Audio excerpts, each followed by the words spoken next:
everyone, so let's see how to make this beautiful rose candle bouquet. So to make this, the first thing you need is a regular tissue paper roll.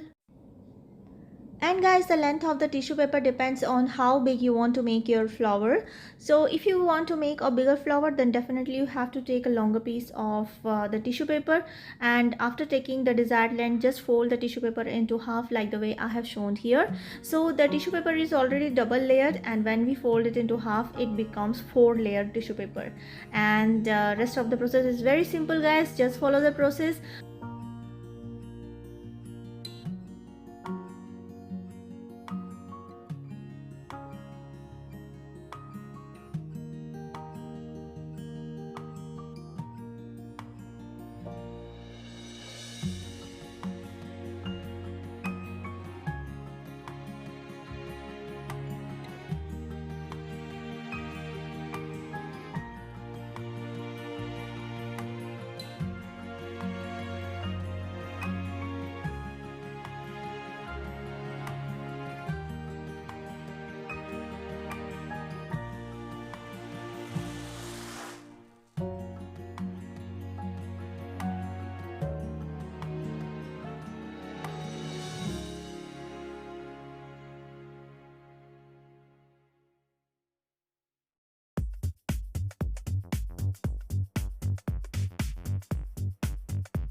After doing all this, just take your candle wick and stick it at one end of this tissue paper and start rolling your tissue paper like this, so that it will automatically form the shape of a flower.